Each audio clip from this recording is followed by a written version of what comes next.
आज की इस क्लास में सभी भक्तों का स्वागत है। अभी हम कीर्तन से स्टार्ट करेंगे। जय राधा माधव कुंज बिहारी, जय राधा माधव कुंज बिहारी, जय गोपीजन वल्लभ गिरिवर धारी, जय गोपीजन वल्लभ गिरिवर धारी, यशोदानंदन व्रज जनरंजन, यशोदानंदन व्रज जनरंजन, यमुना तीरावनचारी, यमुना तीरावनचारी, जय राधा माधव कुंज बिहारी, जय राधा माधव कुंज बिहारी, हरे कृष्णा कृष्णा कृष्णा हरे हरे, हरे राम राम राम हरे हरे, हरे कृष्णा कृष्णा कृष्णा हरे हरे, हरे राम राम राम हरे हरे, हरे कृष्णा कृष्णा कृष्णा हरे हरे, हरे राम राम राम हरे हरे, हरे कृष्णा कृष्णा कृष्णा हरे हरे, हरे राम राम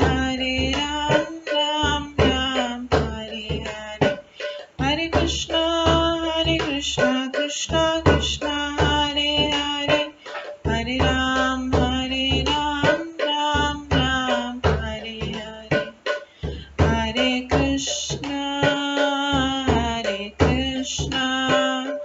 कृष्णा कृष्णा हरे हरे, हरे राम राम राम हरे हरे,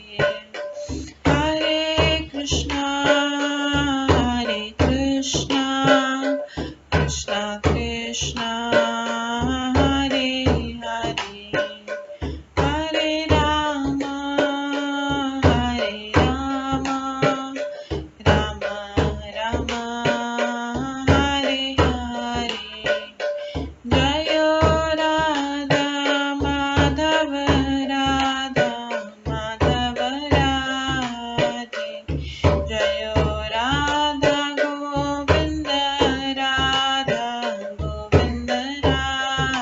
राधे, जय गौरनिताय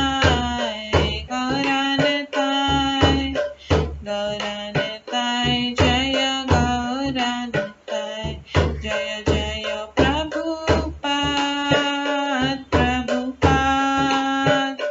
प्रभुपाद जय जय प्रभुपाद, जय जय गुरुदेव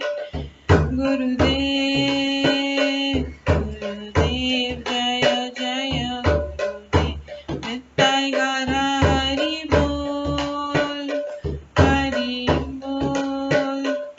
हरि बोल नित्य गौर हरि बोल। गौर प्रेमानंदे हरि हरि बोल। हरे कृष्णा। आज की इस क्लास में सभी भक्तों का स्वागत है। अभी मंगलाचरण से स्टार्ट करेंगे। ॐ अज्ञानतिमिरन्धस्य ज्ञानाञ्जनशलाकया चक्षुरुन्मिलितं येन तस्मै श्रीगुरुवे नमः। श्रीचैतन्यमनोभीष्टं स्थापितं येन भूतले स्वयं रूप कदा मह्यं ददाति स्वपदान्तिकम्। वन्देऽहं श्रीगुरो श्रीयुतपदकमलं श्रीगुरुं वैष्णवांश्च श्रीरूपं साग्रजातं सहगण रघुनाथान्वितं तं सजीवं साद्वैतं सावधूतं परिजनसहितं कृष्णचैतन्यदेवं श्रीराधाकृष्णपादान् सहगण ललिता श्रीविशाखान्वितांश्च नमो विष्णुपदाय कृष्णपृष्ठाय भूतले श्रीमते भक्तिवेदान्त स्वामिन्निति नामिने। नमस्ते सरस्वती देवे गौरवाणी प्रचारिणे निर्विशेष शून्यवादी पाश्चात्य देशातारिणे। वाञ्छाकल्पतरुभ्यश्च कृपा सिन्धुभ्येव च पतितानां पावनेभ्यो वैष्णवेभ्यो नमो नमः। जय श्री कृष्ण चैतन्य प्रभु नित्यानंद श्री अद्वैत गदाधर शिवासादि गौर भक्तवृंद। हरे कृष्णा कृष्णा कृष्ण हरे हरे, हरे राम राम राम हरे हरे। ओम नमो भगवते वासुदेवाय। ओम नमो भगवते वासुदेवाय। ओम नमो भगवते वासुदेवाय। नारायणं नमस्कृत्य नरं चैव नरोत्तमं देवीं सरस्वतीं व्यासं ततो जयमुदीरये। नष्टप्रायेषु भद्रेषु नित्यं भागवत सेवया भगवते उत्तम श्लोके भक्तिर्भवति नैष्ठिकी। कृष्णाय वासुदेवाय देवकी नंदनाय च नन्दगोपकुमाराय गोविन्दाय नमो नमः। सर्ववेदान्तसारमे श्रीभागवतम् इष्यते तद्रसामृतात् नान्यत्र स्याद्रति क्वचित्। आराध्यो भगवान् ब्रजेश कन्यस्तनधाम वृन्दावन रम्या काचिदुपासना व्रजवधूवर्गेण या कल्पिता।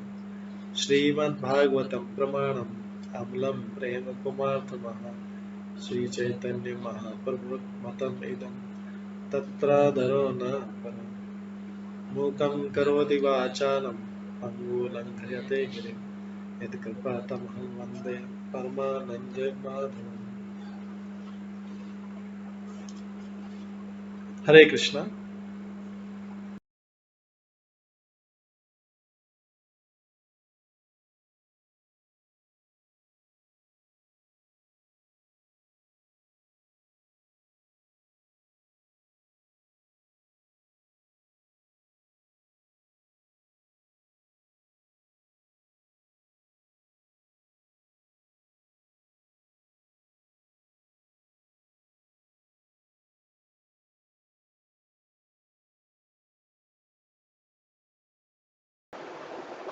हरे कृष्णा। आज की इस क्लास में सभी भक्तों का स्वागत है। कल हम श्रवण कर रहे थे कृष्ण द्वारा अविवाहित गोपियों का चीरहरण।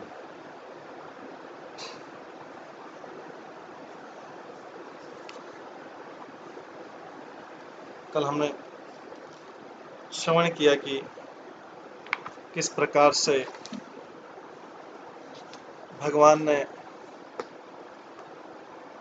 गोपियों का परीक्षा लिया। उस परीक्षा लेने के बाद संतुष्ट होकर उन्होंने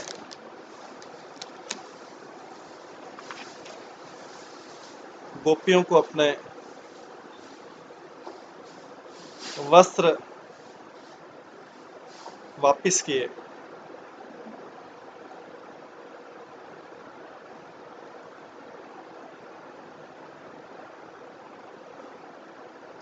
और गोपियां कृष्ण, अपने प्रिय कृष्ण से मिलने के लिए इतनी आतुर थीं कि वे उनके द्वारा मोह ली गई। इस तरह अपने वस्त्र पहन लेने के बाद भी वे हिली नहीं वहां से। वे लजाती हुई उन्हीं पर टकटकी आंखें लगाए हुए जहां की तहां खड़ी रही।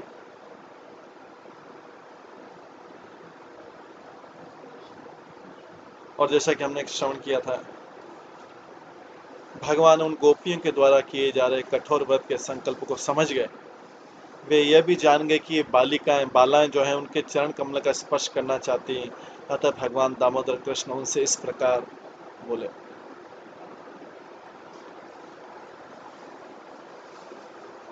तो यहाँ पर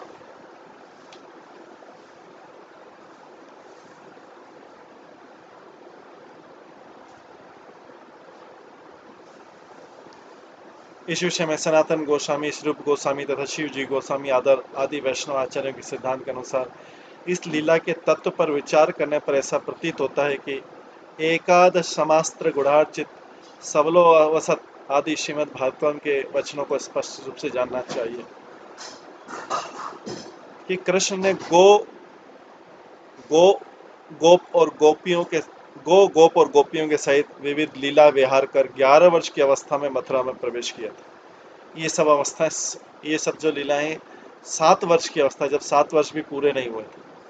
अतः वस्त्रहरण लीला 11 वर्ष से कुछ कम आयु में थी, इसमें कोई संदेह नहीं।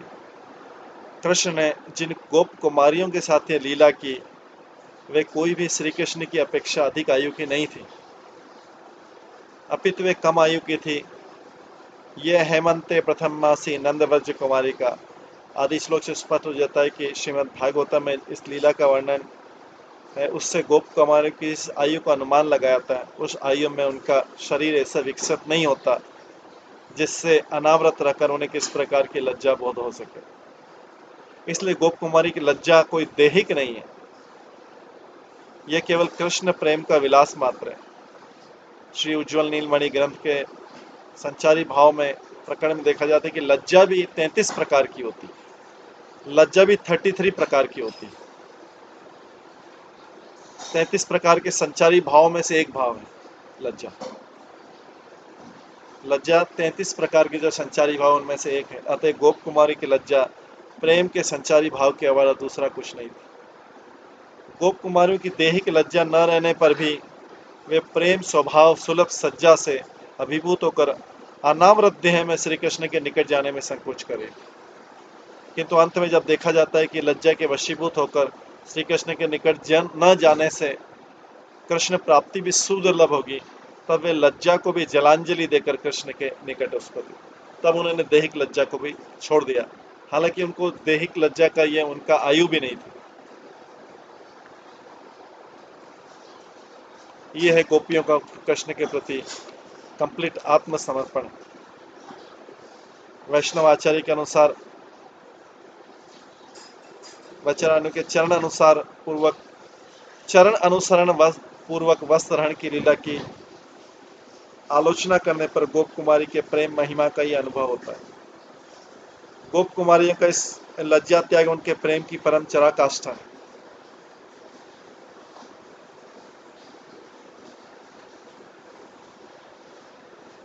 ये इसका जो उनका सारांश है।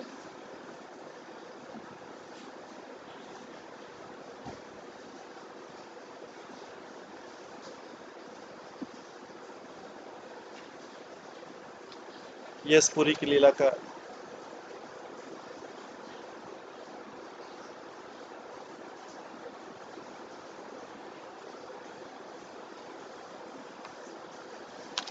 आगे इसी में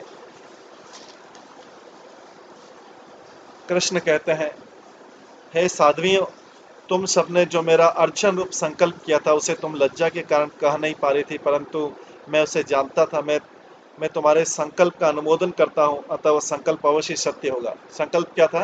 कि कृष्ण हमारे पति बने, ये उनका संकल्प था, इसीलिए उन्होंने कात्यायनी व्रत किया था। और कृष्ण ने बोला कि तुम सबने जो मेरा अर्चन रूप संकल्प किया था 1 महीने का, उसे तुम लज्जा के कारण कह नहीं पा रही हो, परंतु मैं उसे जानता हूँ।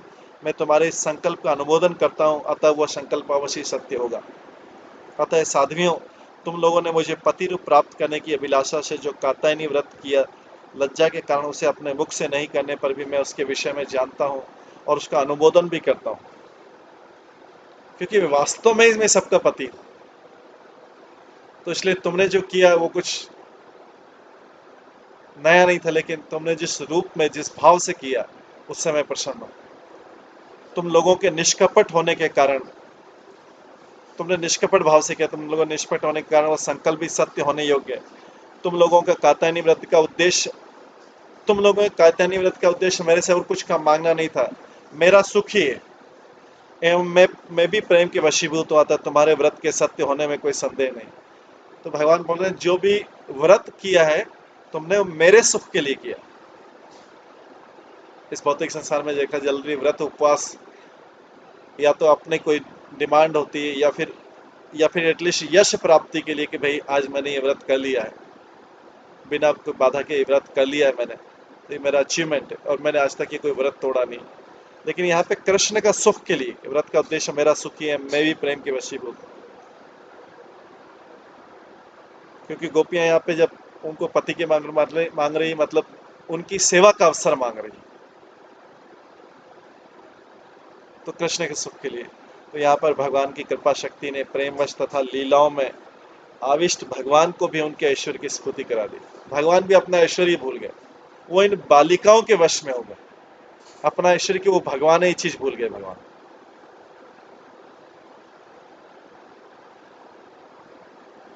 क्यों? क्योंकि भगवान की कृपा शक्ति ने ही प्रेम वश तथा लीलाओं आविष्ट भगवान को भी उनके ऐश्वर्य की स्फूर्ति करा दी, जिससे गोपियों के द्वारा उनकी प्राप्ति के लिए की गई कात्यायनी पूजा का उद्देश्य को वे जान पाए तथा उन्हें उसका फल भी प्रदान किया। किंतु ब्रज कुमारी नारायण समोगुण गर्ग मुनि के अनुसार श्री कृष्ण को अपना नारायण मानती थी, समझना होगा। श्री कृष्ण को भगवान नहीं मानती थी, लेकिन गर्ग आचार्य ने बोल रखा था कि नारायण के समान है, ऐसा नहीं बोला था कि नारायण ही नारायण के समान। 26वें श्लोक में भगवान कृष्ण बोलते हैं, जब बालाएं उनके चरणों का स्पर्श करना चाहती थी तब दामोदर कृष्ण उनसे बोलते हैं, संकल्पो विदित साध्वो भवती नाम मदर्चनम मया अनुमोदित सोअसो सत्यो भवितुमर्हति। तो भगवान को दामोदर, भगवान दामोदर कृष्ण इस प्रकार बोले। तो दामोदर नाम कहां से आ गया? क्योंकि कार्तिक महीना जस्ट पूरा हुआ था अभी और ये अगस्त मास में था, तो जस्ट भगवान का नाम तो दामोदर हो गया था ऑलरेडी। हालांकि भगवान तो नित्य रूप से दामोदर है, लेकिन लीला में भगवान का नाम दामोदर हो गया था। अतः भगवान दामोदर कृष्ण इस प्रकार से बोले, संकल्प विदित साध्यो भवती नाम मदर्चनम मया अनुमोदित सोअसो सत्यो भवितुमर्हति। यहाँ पे बोला जा रहा है,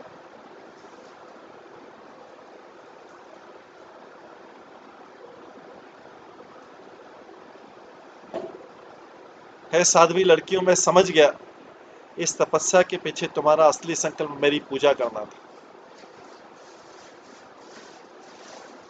इस तपस्या के असली उद्देश्य तुम्हें मेरी पूजा करना था।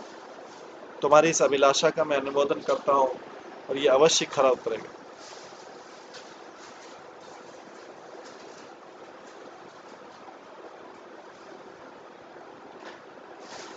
जिस प्रकार कृष्ण समस्त अशुद्ध इच्छाओं से मुक्त हैं, उसी तरह गोपियां भी समस्त अशुद्ध इच्छाओं से मुक्त हैं। अतः पति के रूप में कृष्ण को प्राप्त करने का उनका प्रयास निजी इंद्रिय तृप्ति की कामना से प्रेरित न होकर कृष्ण की सेवा करने के लिए और उन्हें प्रसन्न रखने की अपार इच्छा से प्रेरित। तो भगवान को जब पति बना रहे हैं तो उसमें निजी इंद्रिय तृप्ति की कामना तभी भगवान स्वीकार करते हैं जब निजी इंद्रिय तृप्ति की कामना ना हो, कृष्ण की सेवा करने और उन्हें प्रसन्न रखने की अपार इच्छा से प्रेरित था। गोपियों का पूरा जीवन का उद्देश्य यही था और उसके लिए कितना भी कष्ट उठाने को तैयार थी, लज्जा भी, कुछ भी करने को तैयार थी। अपने प्रगाढ़ प्रेम के कारण गोपियां कृष्ण को ईश्वर के रूप में नहीं अपितु सृष्टि के सबसे निराले बालक के रूप में, सबसे अद्भुत बालक के रूप में देखती थी।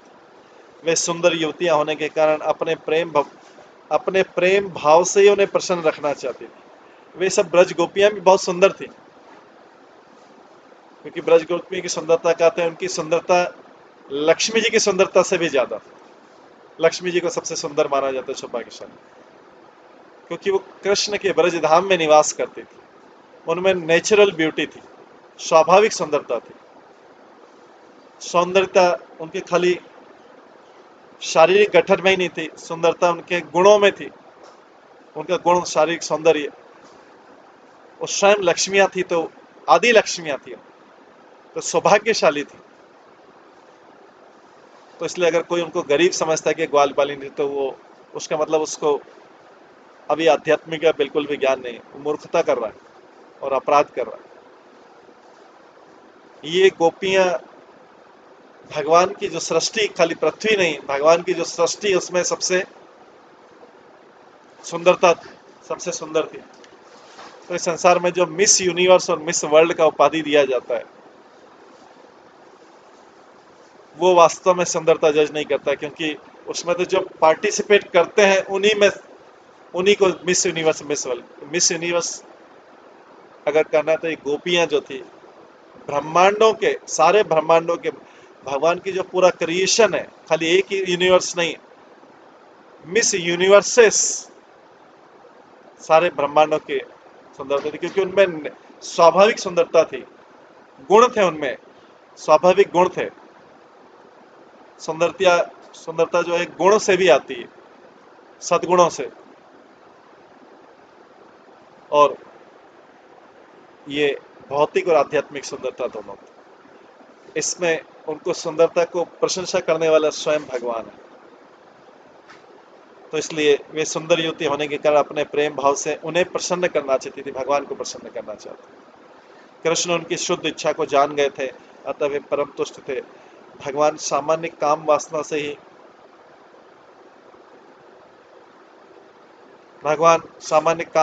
ही तुष्ट होने वाले नहीं है, किंतु वृंदावन की गोपियों की गहन प्रेमा भक्ति से वे अभिभूत हो गए।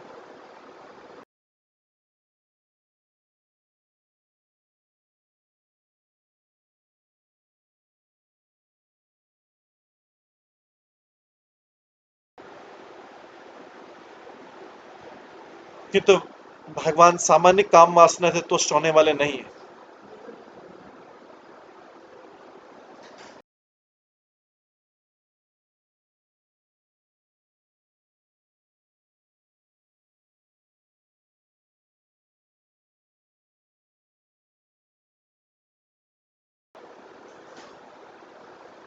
किंतु वृंदावन की गोपियों की गहन प्रेमा भक्ति से अभिभूत हो गए थे।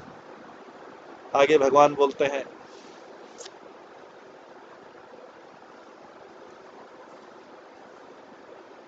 26वें श्लोक में बोलते हैं, न मयि आवेशित धियाम काम कामाय कल्पते भर्जिता क्वथिता धाना प्रायो बीजाय नैष्यते। भगवान बहुत सुंदर उपदेश दे रहे हैं। जो लोग अपना मन मुझ पर टिका लेते हैं, जो लोग अपना मन मुझ पर टिका लेते हैं, उनकी इच्छा उन्हें इंद्रिय तृप्ति की ओर नहीं ले जाती।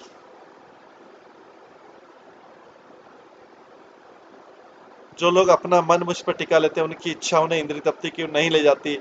जिसके तरह की धूप से झुलसे और फिर अग्नि में पकाए गए, जिस तरह धूप से झुलसे और फिर अग्नि में पकाए गए जौ के बीज नए अंकुर बनकर नहीं उग सकते। अगर बीज को एक बार अग्नि में पका दिया या धूप से झुलसा दिया, तो फिर वे नए अंकुर नहीं बन सकते, उससे नया बीज उत्पन्न होगा। बीज के लिए रॉ होना चाहिए। तो उसी प्रकार जिन्होंने अपना मन भगवान में लगा दिया, उनकी इच्छा उन्हें इंद्रिय तृप्ति की ओर नहीं ले जाती। यहाँ पर मई आवेशित धियाम, चलो अपना मन मेरे मेरे में आवेश करके ध्यान कर दो। यहाँ पर मई आवेशित ध्यान शब्द अत्यंत महत्वपूर्ण है। कोई भी व्यक्ति भक्ति में उच्च स्थान प्राप्त किए बिना अपना मन तथा बुद्धि कृष्ण पर स्थिर नहीं कर सकता, क्योंकि कृष्ण शुद्ध आध्यात्मिक है। आत्म साक्षात्कार निष्काम भाव की स्थिति नहीं है, अपितु शुद्ध की गई इच्छा है। भगवान से आत्म साक्षात्कार ये निष्काम भाव से भी ऊपर है। निष्काम में कोई कामना नहीं रहती, लेकिन इसमें कामना है क्या? भगवान को प्रसन्न करने की कामना है। गोपियां कृष्ण के प्रति निश्चित रूप से माधुर्य रस से आकृष्ट थी, फिर भी अपने मन तथा अपने संपूर्ण अस्तित्व को कृष्ण पर स्थिर करने के बावजूद उनके माधुर्य भाव में कभी कोई भौतिक वासना प्रकट नहीं हुई। प्रस्तुत वो ब्रह्मांड में न दिखने वाला सर्वोच्च भगवत प्रेम बन गया।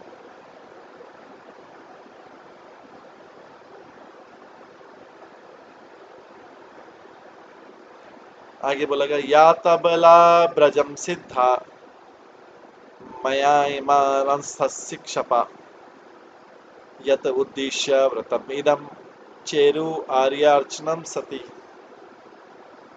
आगे बोलते हैं भगवान, हे बालाओं, जाओ अब ब्रज लौट जाओ, तुम्हारी इच्छा पूरी हो गई, क्योंकि तुम आने वाली रातों को मेरे साथ में बिता सकोगे। मतलब मैं तुम्हारे साथ लीला करूंगा। ये भौतिक इच्छा की बात नहीं है, आध्यात्मिक। मैं तुम्हारे साथ आने वाले जो आगे आएंगे, चाहे वो 1 साल में, आने वाली रातों में मैं तुम्हारे साथ लीला करूंगा। मतलब भगवान की जो रास लीला है उसके बारे में अभी से बोल रहे हैं। है शुद्ध हृदय वाली गोपियां, देव कात्यायनी की पूजा करने के पीछे तुम्हारे व्रत का यही तो उद्देश्य था।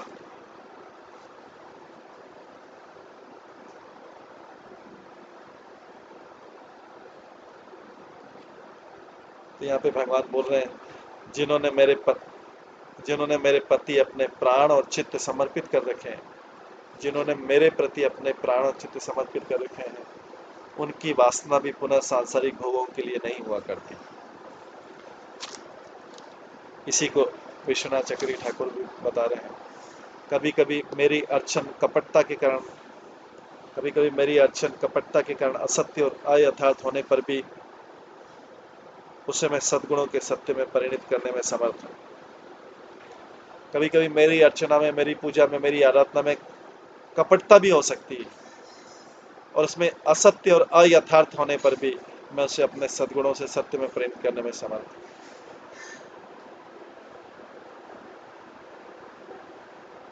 तो फिर परम शुद्ध महोत्तम प्रेम में तुम लोगों के द्वारा की गई मेरी आराधना के विषय में क्या कहा जाए?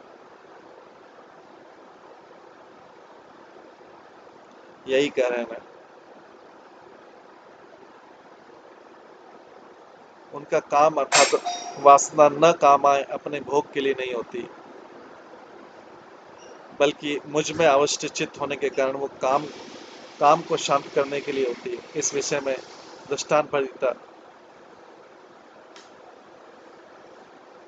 दान शब्द से कहा गया, अर्थात जो गेहूं आदि को भून लेने पर या उबाल लेने पर वे अंकुर उत्पन्न करने में समर्थ नहीं होते, यहाँ प्राय शब्द यथार्थ में अव्यवहित है। इस प्रकार से भगवान बोल रहे हैं। इस प्रकार से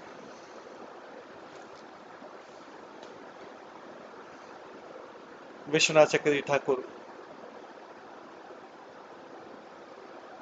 गोपियों के भाव को प्रकट करते हैं, और कृष्ण इस प्रकार से अपने भाव को प्रकट करते हैं। 27वें श्लोक में लिखा है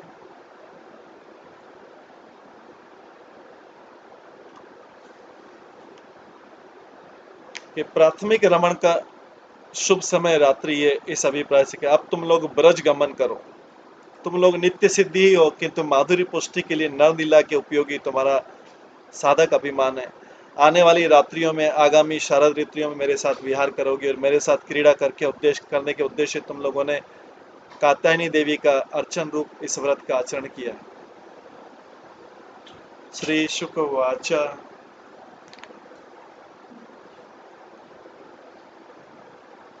इत्यादिष्ट भगवता, अभी सुखदेव गोस्वामी कर रहे हैं, इत्यादिष्ट भगवता लब्ध कामा कुमारिका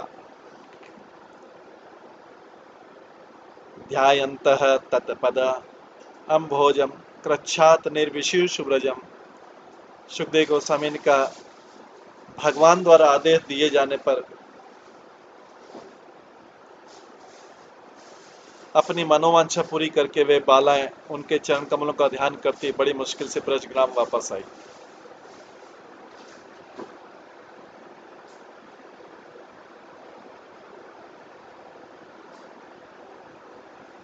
भगवान द्वारा आदेश दिए जाने पर अपनी मनोवांछा पूरी करके वे बालिकाएं उनके चरण कमलों का ध्यान करती बड़ी मुश्किल से ब्रजगाम वापस आई। चरणों का ध्यान ही करती रही। तात्पर्य में प्रभुपाद बताते हैं कि गोपियों की इच्छा पूरी हो गई क्योंकि कृष्ण ने उनका पति बनना स्वीकार किया था। गोपियों की इस तरह से आध्यात्मिक इच्छा पूरी हो गई क्योंकि कृष्ण ने उनका पति बनना स्वीकार कर लिया था। एक युवती अपने पति की तरह अन्य किसी पुरुष के साथ रात्रि कभी नहीं बिता सकती। अतः जब कृष्ण आने वाले शरद ऋतुओं में उन युवतियों के साथ रास नृत्य करने पर राजी हो गए तो इसका अर्थ है कि वे पति के रूप में प्रेम का प्रतिदान करना मान चुके।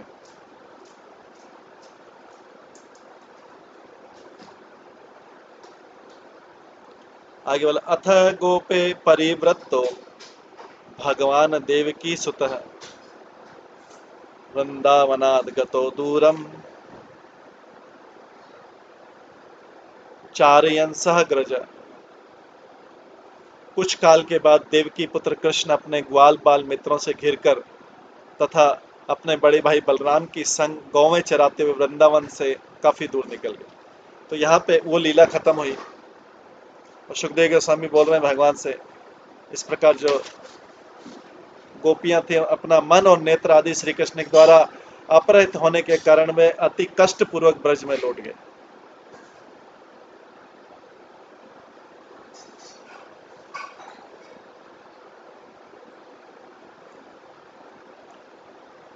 कुछ काल के बाद देवकी पुत्र कृष्ण अपने ग्वाल बालों मित्रों से घिरकर तथा अपने बड़े भाई बलराम के संग गौवें चराते हुए वृंदावन से काफी दूर निकल गए।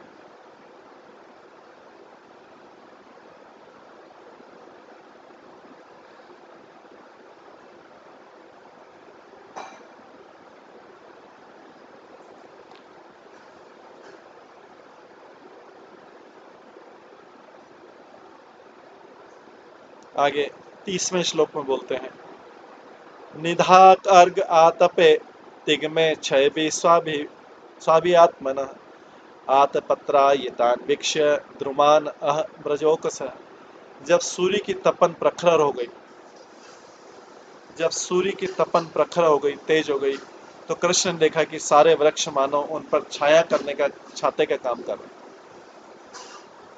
जब सूर्य की तपन प्रखर हो गई तो कृष्ण ने देखा कि सारे वृक्ष मानो उन पर छाया करने के छाते का काम कर रहे हैं। तब वे अपने ग्वाल मित्रों से इस प्रकार बोले। अभी कृष्ण वापिस आ गए, गोपियों को भी भेज दिया और कृष्ण वापिस आ गए। कहाँ पे?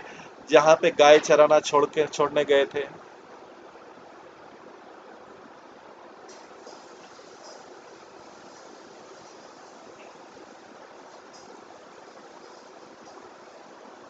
हे स्तो कृष्ण हे अंशो श्री दामन सुबल अर्जुन विशाल वृषभ ओजस्वीन देव प्रस्थवरुथप पश्यत एतात महाभागान परार्थे एकांत जीविता वात वर्षात भीमान सहंत वारियंति न।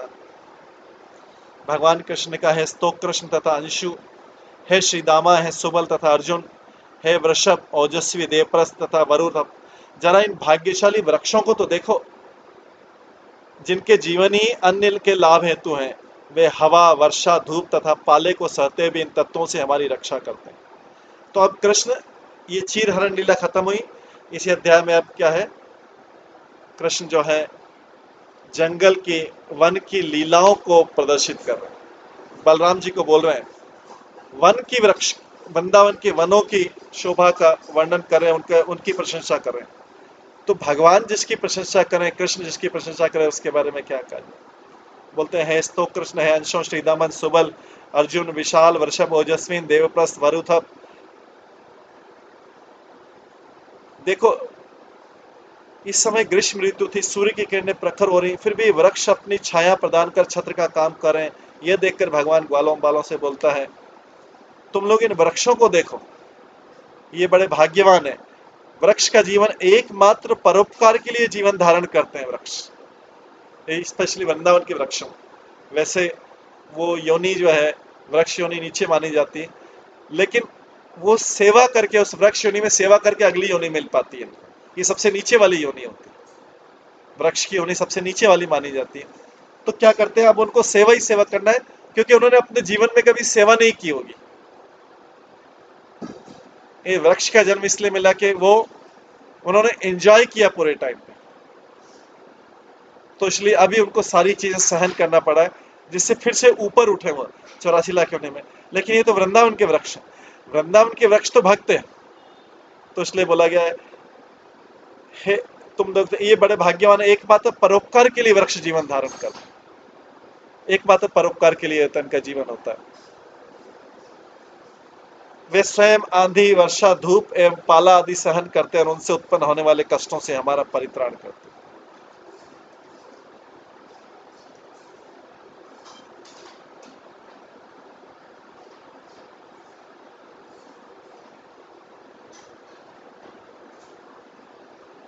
तो यहाँ पे आचार्य लोग लिखते हैं, वृक्ष जन्म बहुत उदार होता है, ट्री का जन्म जो होता है बहुत उदार होता है, इसलिए वृक्ष योनि में जन्म लेने के लिए सज्जन लोग प्रार्थना करते हैं, स्पेशली वृंदावन में। किंतु कंजूस कर्मी ब्राह्मण जाति में नहीं, ये दिखाने के लिए वृक्षों की स्तुति कर रहे हैं। जो अपने कर्मों में कंजूस है, जो उदार कर्म नहीं कर सकते हैं,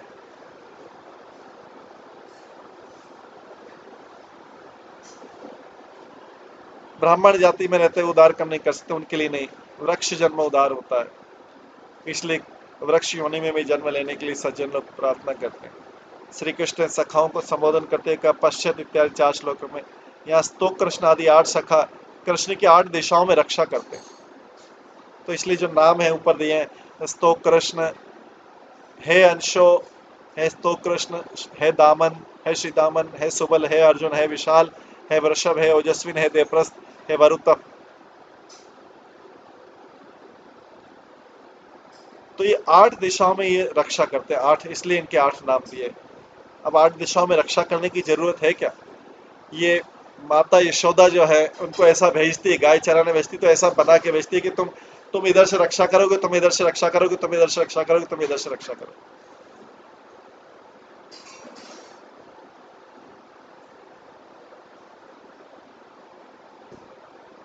एकादश गोप सेनाध्यक्ष सर्वेक्षक श्री भद्रसेन, एकादश जो है गोप सेनाध्यक्ष सर्वेक्षक श्री भद्रसेन उस समय कुछ दूर थे। वे वृक्ष समूह स्वयं आंधी, वर्षा, गर्मी और हिम आदि सहन कर भी हम लोगों की आंधी, वर्षा आदि से उत्पन्न क्लेशों से रक्षा करें।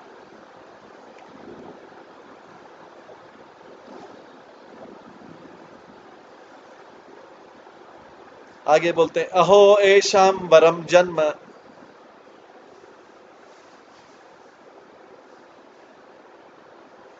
सर प्राणियों उपजीवनम,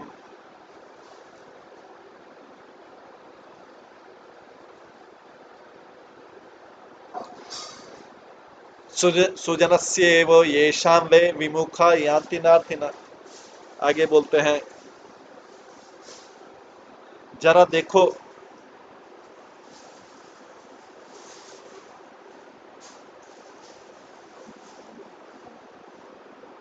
ये वृक्ष किस तरह प्राणियों का भरण कर रहे हैं, इनका जन्म सफल है, इनका आचरण महापुरुषों के तुल्य है, क्योंकि वृक्ष से कुछ मांगने वाले व्यक्ति कभी भी निराश नहीं लौटता है। वृक्ष से कोई कुछ भी मांगे कभी भी निराश नहीं हो सकता, कम से कम छाया तो दे ही देंगे। तो ये भगवान इसलिए प्रशंसा करें कि ये उन ब्राह्मणों से भी श्रेष्ठ हैं जो परोपकारी नहीं है।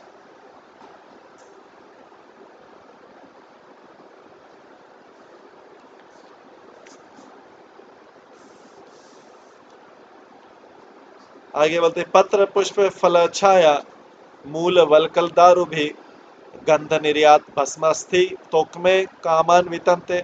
ये वृक्ष अपनी पत्तियों, देखो वृक्ष के पास देने के लिए कितना कुछ है। वृक्ष अपनी पत्तियों, फूलों तथा फलों से अपनी छाया, जड़ों, छाल तथा लकड़ी से अपनी सुगंध, रस, राख, लुगदी और नए नए कल्लों से मनुष्य की इच्छा पूरी करते हैं।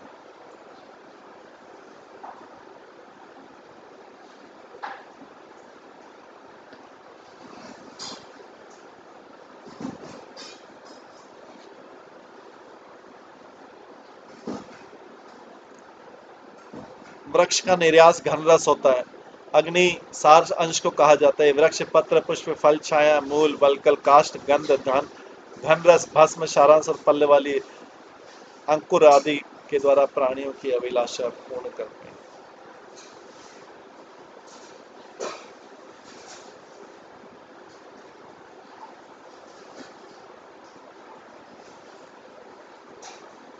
आगे बोला गया है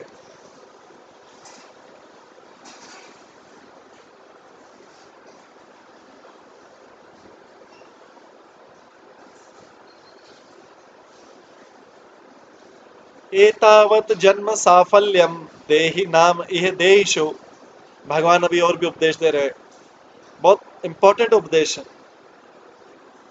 एतावत जन्म साफल्यम देहि नाम इह देहिषु प्राणे अर्थे धिया वाचा श्रेय आचरणम सदा। हर प्राणी का कर्तव्य है कि अपने प्राण, धन, बुद्धि तथा वाणी से दूसरों के आध्यात्मिक लाभ हेतु कल्याणकारी कर्म करे। दूसरों के कल्याण हो ऐसा कर्म करे। दूसरों को कर्मों के बंधन में फंसाए नहीं, दूसरों के लिए कल्याणकारी, जिससे वो कर्म बंधन से छूट जाए। नहीं तो इस भौतिक जगत में लोग समझते हैं कल्याण का मतलब है दूसरों को और भौतिक चीजों में फंसाया जाए।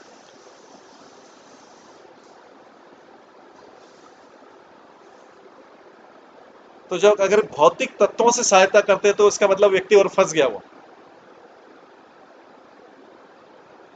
तो यहाँ पे बोला गया हर प्राणी के कर्तव्य के अपने प्राण, धन, बुद्धि तथा वाणी से दूसरों के लाभ के लिए कल्याणकारी कर्म करे, जिससे दूसरों का कल्याण हो, आत्म कल्याण हो। इस भौतिक जगत में लोग ये खाना बांटते हैं, ये बांटते हैं, कहते हैं अरे उसके तो और कर्म बंधन में फंस रहा है, वो तो मिल ही जाएगा। किसी को धन दे रहे हैं, किसी को कुछ दे रहे हैं, किसी को कुछ दे रहे हैं, किसी को कुछ दे रहे हैं, सोच रहे हैं कि कल्याण हो रहा है, हम कल्याण कर रहे हैं।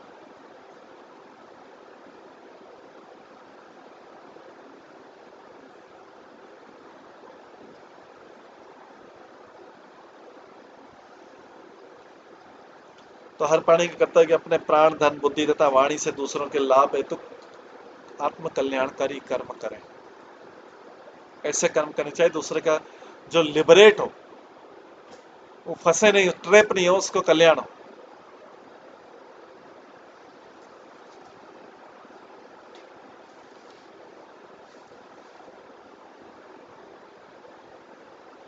इसी में मनुष्य जीवन की सफलता मानी जाती है।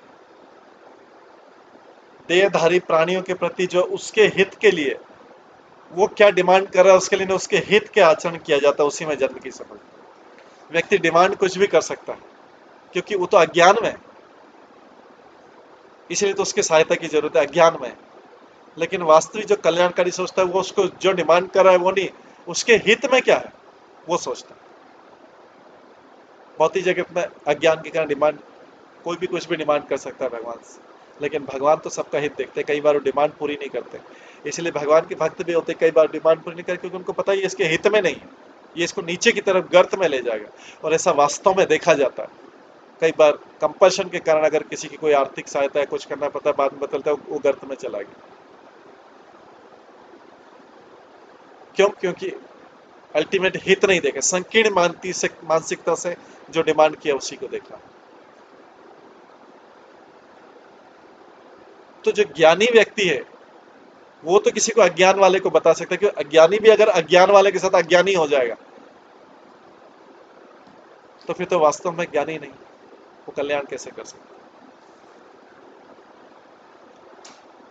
आगे बोलते हैं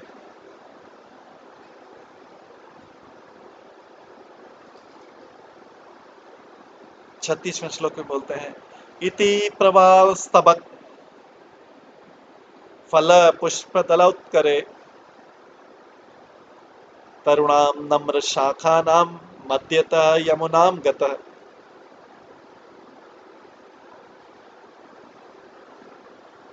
इस तरह वृक्षों के बीच विचरण करते हुए जिनकी शाखाएं कोपल फलों फूलों तथा पत्तियों की बहुलता से झुकी हुई थी, भगवान कृष्ण यमुना नदी के तट पर आए। सब वृक्षों के बीच में घूमते हुए और उनकी प्रशंसा करते हुए, वृक्षों की प्रशंसा की। उनको मन कृपण कर्मी जो होते हैं उसमें होता है कि कृपण जो अपने कर्म में कृपणता करते हैं, कर्म कौन सा, आध्यात्मिक कर्म में कृपणता, उसको यहाँ पे कृपणता बोला गया। इस तरह वृक्षों के बीच विचरण करते हैं जिनकी शाखाएं कोपलों फलों फूलों तथा पत्तियों की बहुलता से झुकी हुई थी, भगवान कृष्ण यमुना नदी के तट पर आए।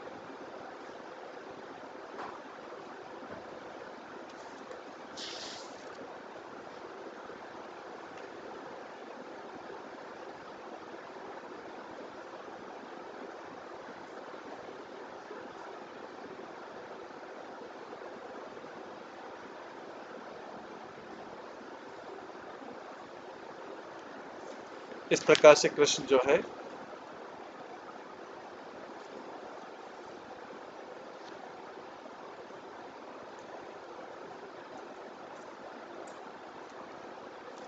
यमुना नदी के तट पर आए।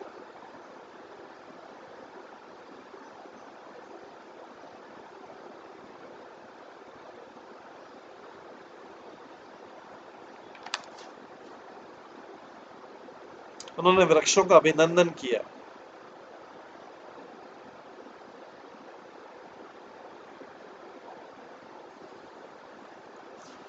आगे बोलते हैं, तत्र गापायित्वापः सुमृष्टा शीतला शिवा ततन्नप स्वयं गोपा कामम स्वादु पपु जलम। ग्वालों ने गौओं को यमुना नदी का स्वच्छ शीतल तथा स्वास्थ्यप्रद जल पीने दिया। हे राजा परीक्षित, ग्वालों ने भी जी भर भर कर उस मधुर जल का पान किया। यमुना नदी का स्वच्छ शीतल और स्वास्थ्यप्रद जल।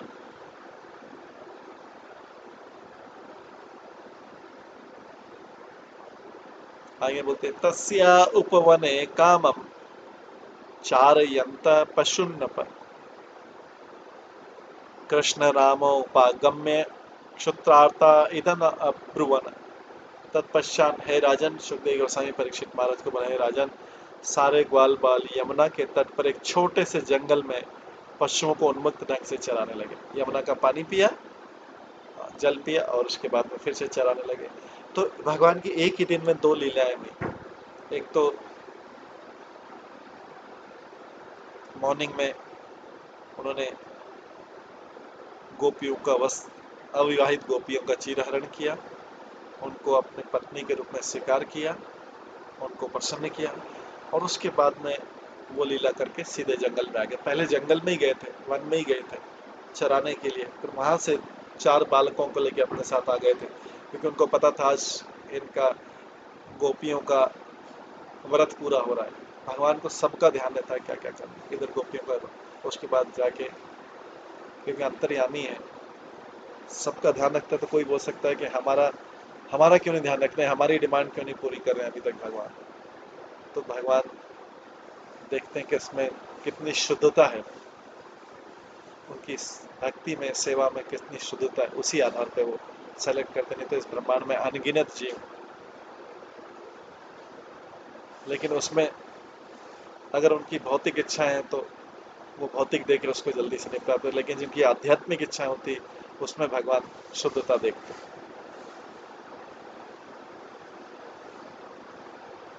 लेकिन भौतिक इच्छा पूरी करने में तीव्रता देखते हैं। हालांकि भगवान को उन लोगों में कम इंटरेस्ट रहता है, लेकिन ये काम जरूरी है भगवान के लिए। कौन से? जो पूर्ण रूप से समर्पित है, जिन्होंने उनके लिए सब कुछ त्याग दिया।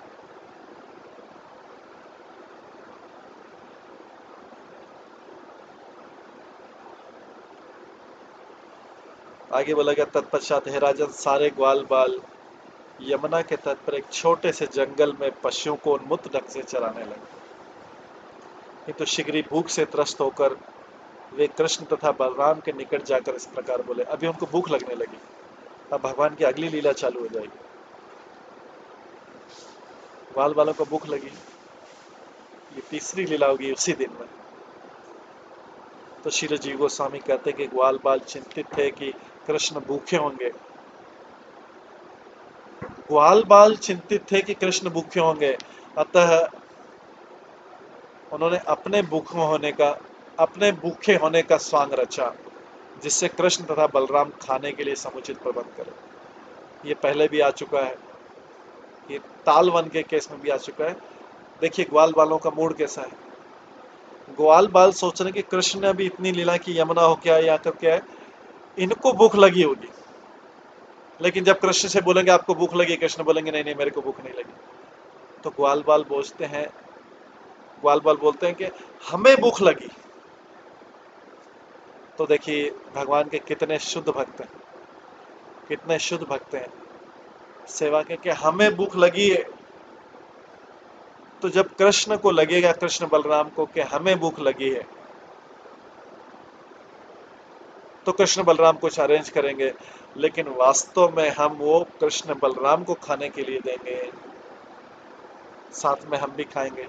तो इंतजाम किसका हो रहा है, अरेंजमेंट किसका हो रहा है? कृष्ण बलराम को भूख लगी होगी और कृष्ण बलराम को बोलेंगे तो बोलेंगे लेंगे नहीं, इसलिए बोल रहे हैं ग्वाल बाल बोल रहे हमें भूख लगी, क्योंकि उनको पता है कि जैसे ही हम बोलेंगे कृष्ण बलराम इवेंट तुरंत अरेंजमेंट कर देंगे।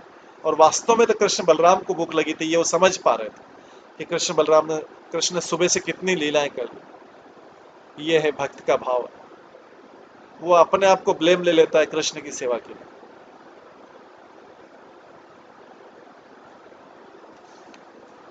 तो ग्वाल बालों को इस प्रकार से भूख लगी, तो उन्होंने अपने भूखे होने का सांग रचा, जिससे कृष्ण तथा बलराम खाने के लिए समुचित प्रबंध करें। तो इसी से, इस बैकग्राउंड के साथ में 23वें अध्याय स्टार्ट होता है, जिसमें ब्राह्मण पत्नियों को आशीर्वाद है, जिस 23वें अध्याय का नाम। उसका पहला श्लोक है, श्री गोप उचु राम राम महाबाहो कृष्ण दुष्ट निर्बरहण ऐशा वे बाधते क्षुत न तत्शांतिम कर्तुम अर्हत। ग्वाल बालों ने कहा, है महाबाहु राम, हे दुष्ट दलन कृष्ण, हम सब भूख से त्रस्त हैं, इसलिए आपको कुछ करना चाहिए। ये 23वां अध्याय स्टार्ट हुआ इसके साथ। ग्वाल बालों ने कृष्ण के दुष्ट दलन होने का परिहासवश ये अर्थ लगा लिया कि उनके खाने का प्रबंध करके उनकी भूख शांत करें। एक्चुअली ये भूख भी जो है दुष्ट है। भूख प्यास ये इस मनुष्य को भौतिक जीवन में लगाए रखती।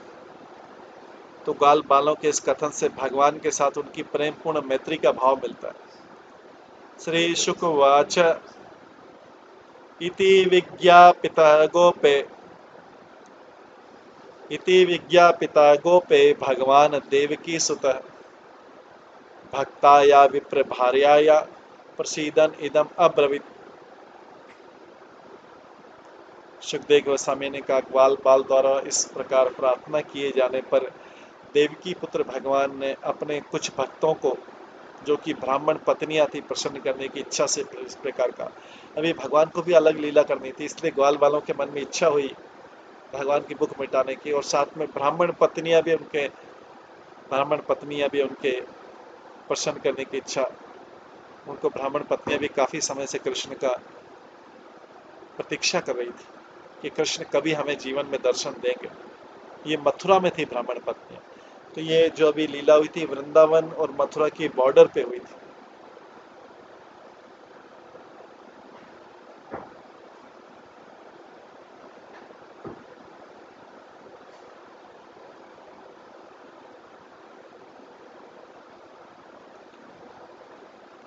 तीसरे श्लोक में प्रयात देव यजनम ब्राह्मण ब्रह्मवादिना सत्र मांगी रसम नामा ही आसते स्वर्ग कामपया। भगवान कृष्ण ने कहा, तो कृष्ण ने कहा, किससे कहा? कृष्ण ने ग्वाल बालों से कहा कि पास में एक यज्ञशाला है, वहां पे जाओ। तो ग्वाल बाल जो प्रार्थना करें उसमें कि भूख हम सबको अत्यंत क्लेश प्रदान करे। सूत्रों में, श्रुतियों में, वेदों में कहा गया कि क्षुधा जो है, क्षुधा सभी प्रकार की भूख, चाहे पानी हो, चाहे अन्न हो, या और कोई भी क्षुधा हो, क्षुधा ही मनुष्य की शत्रु है।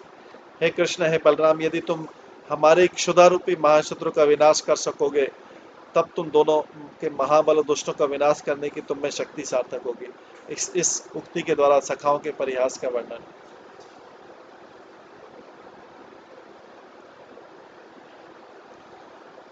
तो आज इसलिए सुखदेव गोस्वामी जी परीक्षित महाराज को बता रहे हैं, हे राजन, भगवान श्री कृष्ण ने जब ग्वाल बालों की इस प्रार्थना को सुना तो वे मथुरा की भक्तमती ब्राह्मण पत्नियों पर भी अनुग्रह करने की इच्छा से इस प्रकार बोलने लगे। अच्छा, इनको भूख लगी। क्षुधा, क्षुधा वैसे महाशत्रु का, क्षुधा मनुष्य की शत्रु है, हर प्रकार की क्षुधा। अभी इसके बारे में बोल रहे हैं। भगवान को ध्यान आ गई, ब्राह्मण पत्नियां में इंतजार करिएगा, इसलिए बोलते हैं।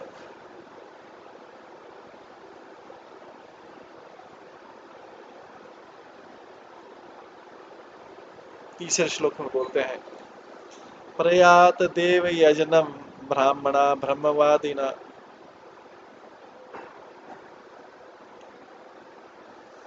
शत्रम आंगी रसम नाम ही आसते स्वर्ग कामया। भगवान कृष्ण ने कहा, तुम लोग यज्ञशाला में जाओ, वहां वैदिक आदेशों में निपुण ब्राह्मणों का एक समूह स्वर्ग जाने की इच्छा से समय आंगिरस यज्ञ कर रहा है। भगवान ने उनको बोला कि एक ब्राह्मणों का है, उनके पास जाओ, तुम स्वर्ग जाने की इच्छा से यज्ञ कर रहे हैं, उनसे भोजन मांगो।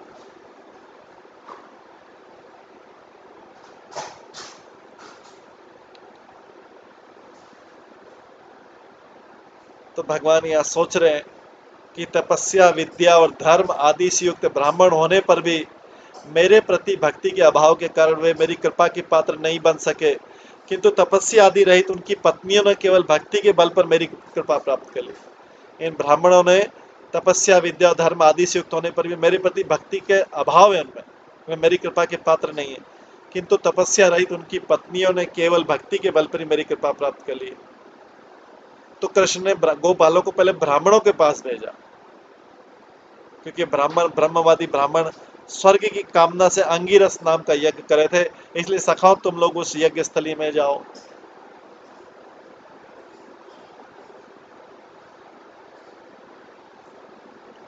आगे बोलते हैं चौथे श्लोक में, तत्र गत्वा ओदनम गोपा याचत अस्मत् विसर्जिता कीर्तयन्त भगवत आर्यस्य मम च अभिधाम। हे ग्वाल बालो, तुम वहां जाकर कुछ भोजन मांग लो, उनसे मेरे बड़े भाई बलराम का तथा मेरा नाम भी बतलाना, और बताना कि उन्होंने उन्होंने ही हम लोगों को भेजा। तो पहले बोल रहे हैं मेरे बड़े भाई का नाम बताना, बलराम का, और फिर मेरा नाम बताना, उनसे कुछ भोजन मांग लाओ। उन्होंने बोला कि हमको बलराम कृष्ण ने भेजा है।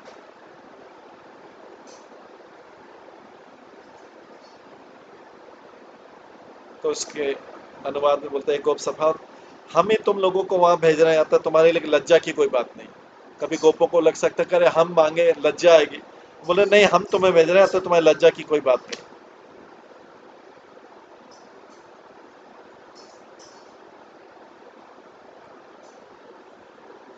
मेरे बड़े भाई बलदेव जी का मेरा नाम कहने पर वे तुम्हें दान के अयोग्य नहीं समझेंगे।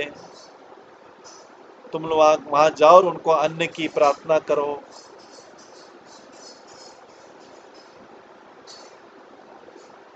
तो यहाँ पे बोल रहे हैं आर्य से मतलब पहले बलदेव का नाम लेना, क्योंकि मैं वैश्य जाति का हूँ। मेरा नाम पहले, मैं वैश्य जाति का हूँ, मेरा नाम पहले लेने पर वो तुम लोगों को भिक्षा नहीं देंगे। बलदेव क्षत्रिय होने के कारण जाति में मुझसे श्रेष्ठ हैं, अतः उन्हें दान का पात्र जानकर यदि वे तुम लोगों को कुछ भिक्षा देंगे तो उनका भी मंगल होगा। तो देखिए किसके लिए ये कृष्ण का है कि वैश्य जाति थोड़ा निम्न हो गया। अगर कोई व्यक्ति उच्च जाति को मतलब उच्च वैष्णव को दान देता है तो अच्छा माना जाता है। जो निम्न को देता है उससे उसको कोई फल नहीं मिलेगा।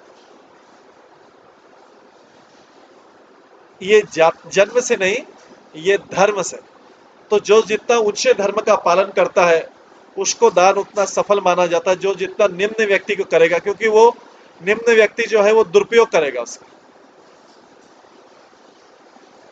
वो दान असफल हो जाएगा जिसके कर्म अच्छे नहीं है। तो यहां से बोल रहे हैं, इसलिए बोल रहे हैं कि बलदेव क्षत्रिय होने के कारण वर्ण में मुझसे श्रेष्ठ है, इसलिए उसका नाम लो, इससे उनका भी दान देने वाले का भी मंगल होगा। तो कृष्ण यहाँ पे सिद्धांत समझा रहे हैं, जो भागवत गीता में बोला वही चीज यहाँ पे बोल रहे हैं, प्रैक्टिकली इंप्लीमेंट कर रहे हैं कि उच्च व्यक्ति को जो वैष्णवता में धार्मिकता उच्च उसका दान देने का फल मिलेगा, जो निम्न व्यक्ति है, क्योंकि वो बोल रहे कि वैश्य जो मैं वैश्य जाति, वो मेरे को वैश्य जाति का समझते हो, मेरा नाम लेने पर वो तुम लोगों को भिक्षा नहीं देंगे। लेकिन बलदेव जी का नाम लेकर दान देने पर उनको भी फायदा होगा, दान देने वाले को भी फायदा होगा। इसलिए इसमें वर्ण भगवान स्वयं बता रहे हैं कि वास्तव में इसका वो देखना है कि उसका स्टैंडर्ड क्या है। इस अभिप्राय से श्री कृष्ण ने गोप बालकों को ब्राह्मणों के पास भेजा।